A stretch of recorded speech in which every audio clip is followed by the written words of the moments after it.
love languages. Researchers got together and said, nope, they're not real. Okay. They're basically just a construct to make you feel good. Isn't that what? That's the very short version. Isn't that what love is? Right? Just feeling good. Hang on, I wasn't ready to use my dingy bell this early in the show. Give me just a quick moment. I got to fade out the intro music. Okay.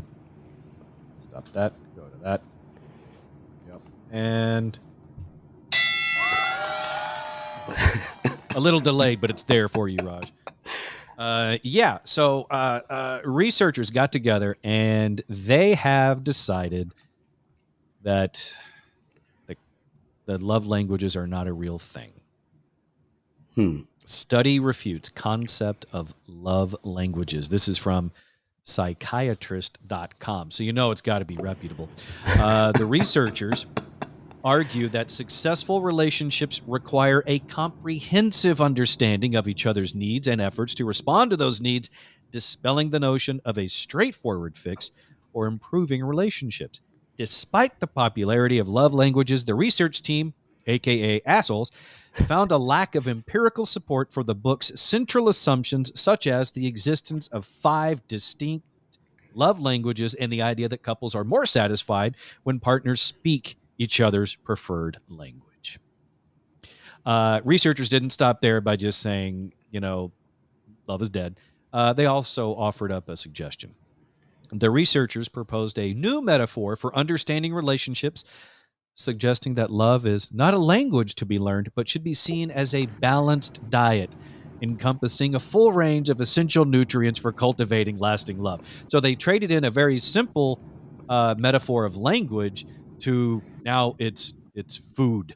So you need your love vitamins.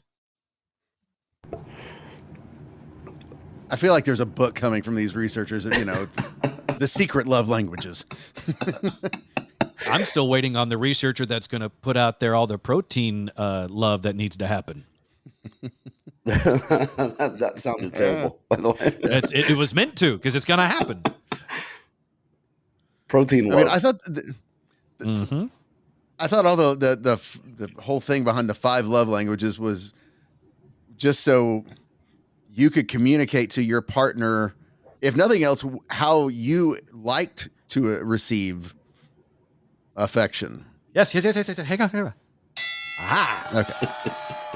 If anything, I sort of see it as just like it's a jumping off point. It's you can have that conversation with your significant other to say, hey, this is what I like. Some stuff as simple as that. This is what I like. And a lot of people try to dress it up and make themselves seem more cool and complicated than necessary. But sometimes you just got to embrace the fact that you might just be a basic bitch. And I'm talking about me. Because of the love languages, I will absolutely freely admit that I am basic. I enjoy the physical touch and words of affirmation. So in other words, touch me and tell me I'm pretty and I'm putty in your hands. That's really, isn't this the whole if we really break it down, all of this, the 5 love languages, ultimately that's all geared for women, because at the end of the day, our love languages, give us a hamburger and tell us we're awesome and we're good. So that right there, Trey, you threw in the hamburger, which is the receiving of gifts. So of the 5 love languages, I am straightforward, basic, touch me, tell me I'm pretty. That's physical touch and words of affirmation. You, Trey, want those 2 things, but you also want the gift and a hamburger. Raj, what about you? I don't know what you want me to give you the other ones are? Yes. So the 5 love languages are words of affirmation, quality time, such as spending and sharing meaningful time together, physical touch. Now they mentioned physical touch specifically as showing affection through hugs, kisses, and cuddles. Obviously, Trey's being more specific by handies. Then there's acts of service, not the servicing that Trey's necessarily talking about, but this type of service is doing things to help and support the other person. Like if they get, unjustifiably fired, you burn down the building, a la Milton in Office Space. That to me would be an act of service. And then there's receiving gifts, giving and receiving thoughtful and symbolic presents, like Trey's hamburger after the handy. So there you go, Raj. Those are the 5 love languages. Which language do you speak? I don't know. I'm a giver. I don't know. What language is that? Like I'm that would be the acts of service. Okay. So that's, I think. Yeah. That's what I am.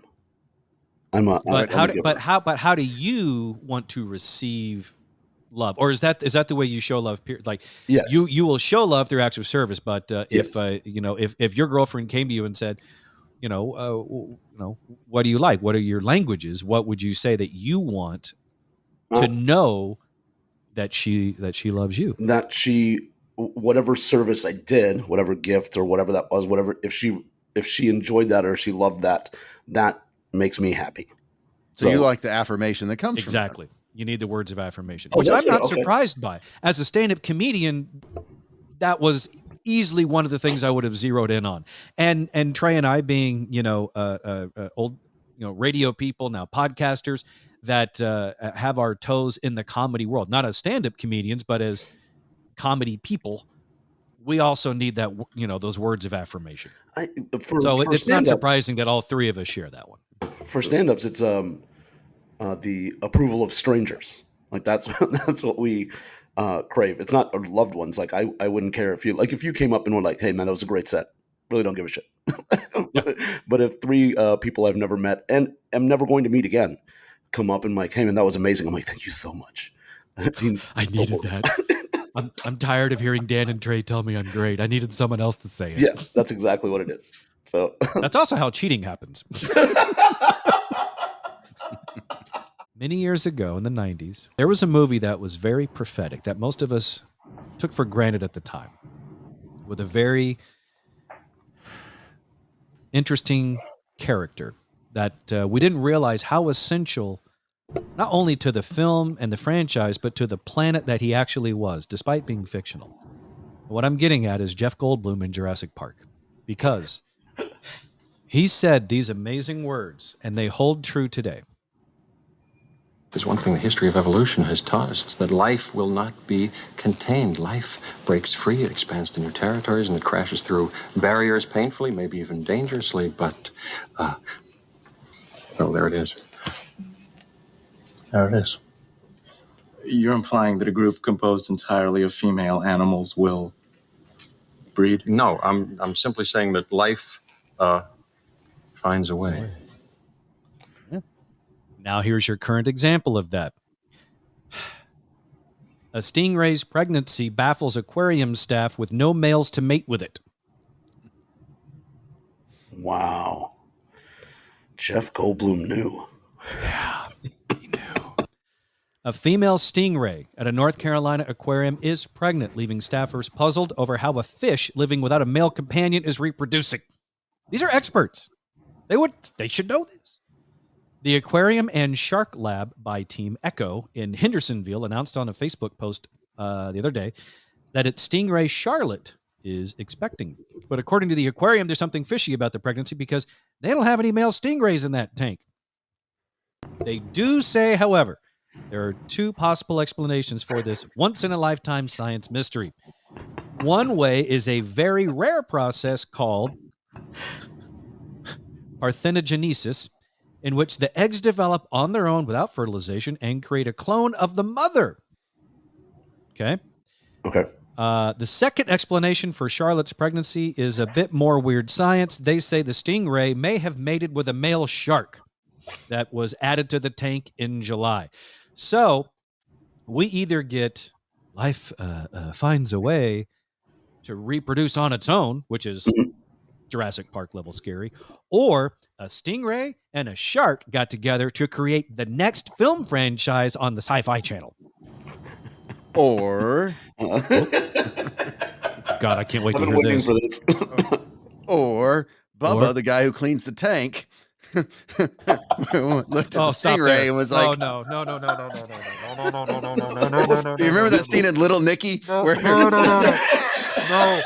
Bubba. I don't want Bubba. No, Bubba. Half Bubba, half Stingray. Oh my God. He's going to be called Bubba Ray. I think he already is. Now it's going to be Bubba Ray Ray.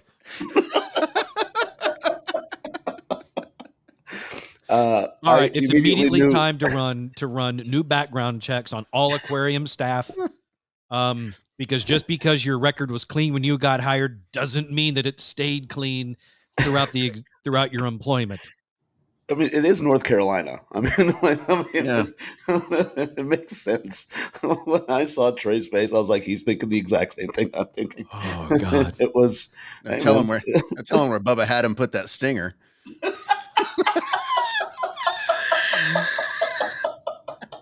Oh, that's so foul. Have you guys seen the photos of the stingrays near the Cayman Islands where it's the Stingray City, and they'll jump on people's backs and they'll take photos. They're smiling. Uh-huh. That's why Bubba was like, that's a pretty mouth. She came on to me. Exactly. She jumped on me. She was asking for it.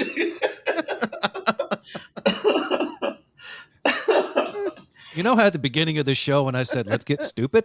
Not what you had in mind. You are one hell of a leader, Dan.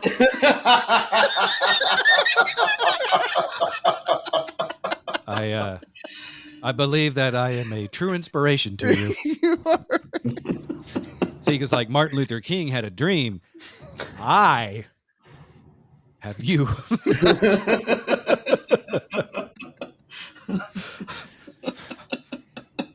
Oh, Bubba. Oh, Bubba. Oh, that poor Stingray.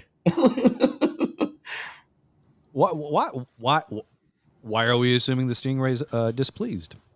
I don't know. I just would assume that. Probably because Bubba denied it and going to take care of the kids. So does that mean the Stingray's calling Maury? That's the final episode. Uh-huh. I mean, that's kind of where you should punch out on finding out on the Maury Povich show on Who's the Father is when Maury looks to his left and the guest is a fish. and the guy waiting in the wings is Bubba. It's be the same reaction if they say it's not the father. Something will be flopping around.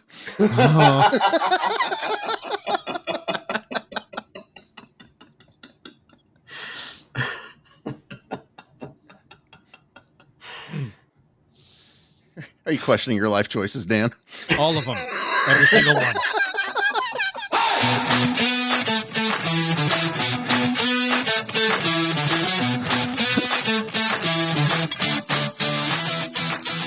You're listening to the Treehouse. Visit us online at treehouseonair.com. I'll be changing my number now. I don't want to talk to you guys ever again. There was one other birthday that I wanted to throw out before we get to the violent stabbing in Austin recently. And that is Mark Price. Raj, Trey, do either of you know this actor by his name, Mark Price? He is 56 today. Do you know the somewhat famous role he played? No. Trey? I do not. We know him best as Skippy on Family Ties.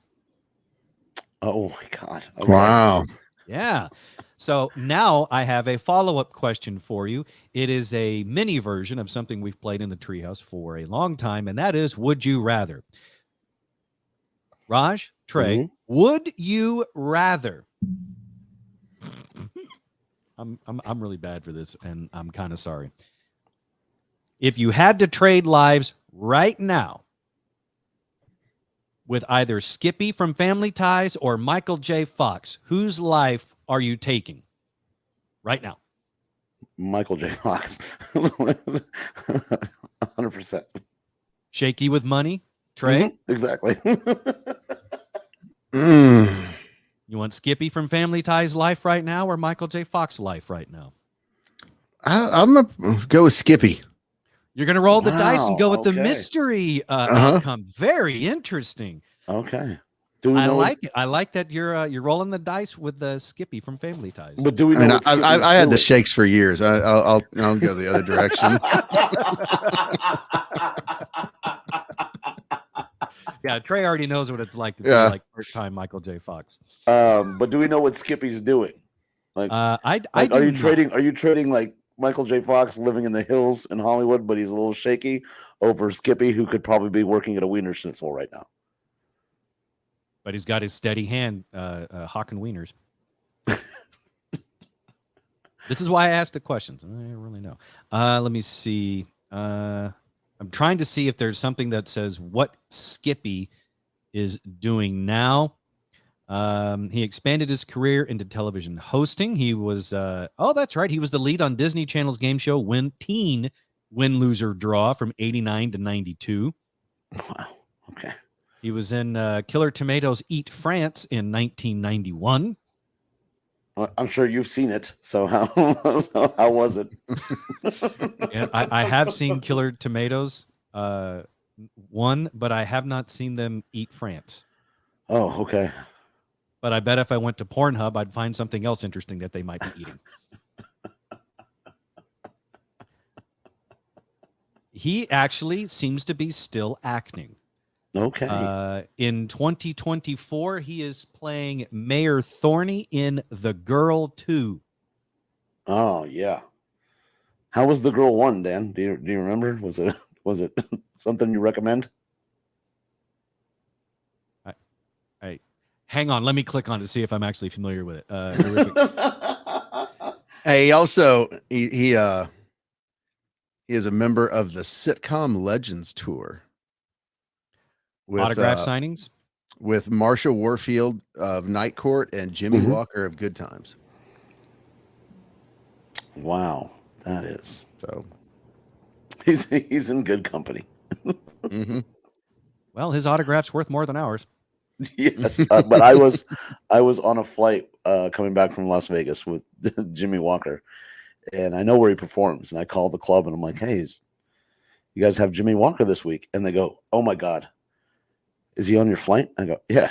And they go, "Can you give him a ride to the club because they forgot to pick him up?" I was like, "I'm not driving to Fort Worth. I'm not going to do it." If Jimmy Walker yells out his catchphrase on a plane, does he get arrested?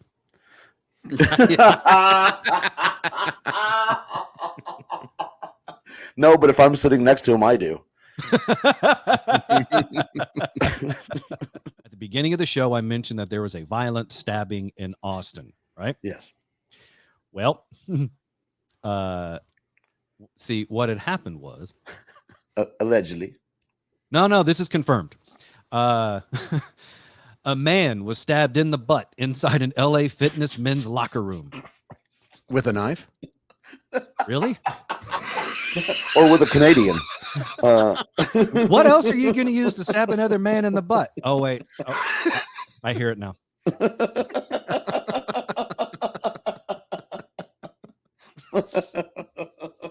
Was stabbed in the butt by a guy from Toronto. It sounds like a made-up story, but it is in fact very real.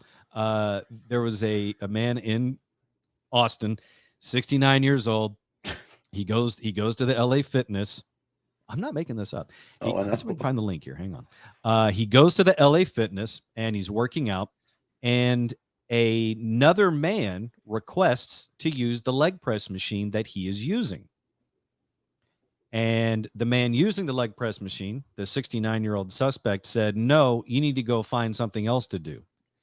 The victim was eventually able to use the machine, and he later came upon the 69-year-old suspect named John Mackison. And there was an incident in the men's locker room. Mackison chased the victim and stabbed him in the butt with a folding knife that was 4 to 6 inches long. The man was able to flee on foot and find help at the front desk of the LA Fitness, where people surrounded him and protected him until the man went outside to get away. But before he went outside to get away, he asked the group protecting the man he had just stabbed in the butt, who else wants some? And he told an arresting officer, I just got out of prison for this. In 2012, he pled guilty to aggravated assault with a deadly weapon and was ordered to serve a 10-year prison sentence. And he's now being held on $50,000 bond for doing it yet again. Well, I mean, That doesn't seem like 4 inches would be a deadly weapon.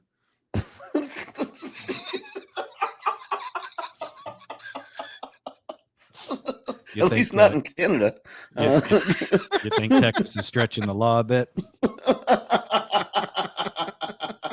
I don't know if the violent tickling will get you prison time. But I tell you what, when you go back to prison as the butt stabber,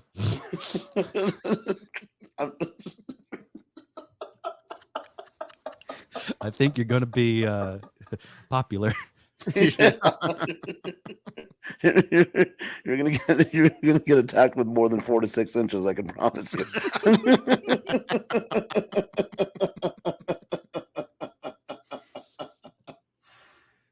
This is one of those times where I need a palate cleanser.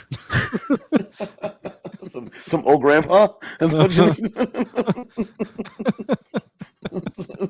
some Yakov. Is that what you need? That actually, some Yakov might actually. Oh God, that sounds even worse now in the context.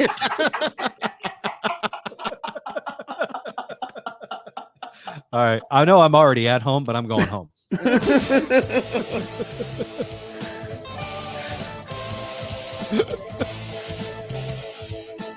Oh God.